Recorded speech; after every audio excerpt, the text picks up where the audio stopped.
కూలి కోసం పాండిచేరి వెళ్లాలని తమవారితో కలిసి ట్రైన్ ఎక్కిన ఓ వ్యక్తి తమిళనాడులో 20 ఏళ్లుగా కూలీ లేకుండా వెట్టి చాకిరీ చేస్తున్న ఘటన వెలుగులోకొచ్చింది. తమిళనాడులోని కార్మిక శాఖ అధికారులు ఇటీవల వ్యాపార సంస్థలపై నిర్వహించిన దాడుల్లో అప్పారావుని చూసి షాక్ అయ్యారు. 20 ఏళ్లుగా వెట్టి చాకిరీలో మగ్గుతున్నాడని గుర్తించారు.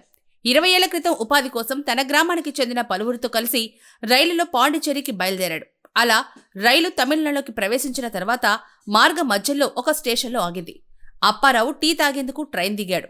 టీ స్టాల్ వద్దకు వెళ్లి టీ తాగి మరీ తిరిగి స్టేషన్కొచ్చి చూసేసరికి ట్రైను కనిపించలేదు. అధికారులను అడగ్గా ట్రైన్ వెళ్లిపోయిందని సమాధానం చెప్పారు. అయితే అప్పారావు వద్ద డబ్బు లేకపోవడంతో ఎటు వెళ్లాలో ఏం చెయ్యాలో తెలియక అక్కడే ఉండిపోయాడు. 2 రోజులు అటు ఇటు తిరిగి ఏం చెయ్యాలో పాలుపోక తినడానికి తిండి లేక తమిళనాడులోని ఒక వ్యక్తి వద్ద గొర్రెల కాపలాదారుడిగా పనిలో చేరాడు.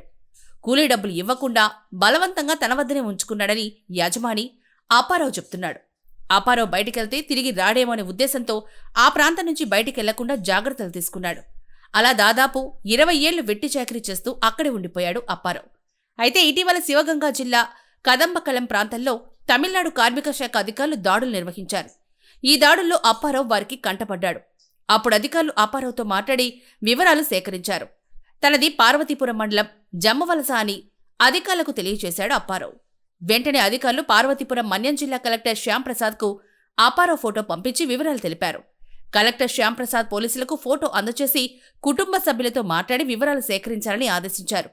పోలీసులు జమ్మవలస గ్రామానికి వెళ్లి అప్పారావు ఫోటో చూపించి ఆరా తీయగా అలాంటి వారెవరూ తమకు తెలియదని, ఎప్పుడు చూడలేదని గ్రామస్తులు తెలిపారు. ప్రస్తుతం అప్పారావును మధురైలోని ఓ వసతి గృహంలో ఉంచారు అధికారులు. అయితే అప్పారావు చెప్పినట్లే పార్వతీపురం మన్యం జిల్లా వాసినే లేక తన అడ్రస్ మర్చిపోయి తప్పుగా చెప్తున్నాడా అనే కోణంలో అధికారులు ఆరా తీస్తున్నారు. ఏదేమైనా 20 ఏళ్ల పాటు వెట్టి చాకిరీ చేసి అంధకారం నుంచి బయటకొచ్చిన అప్పారావు ఇప్పటికైనా కుటుంబ సభ్యులను కలుస్తాడా లేదా అన్నది వేచి చూడాలి మరి.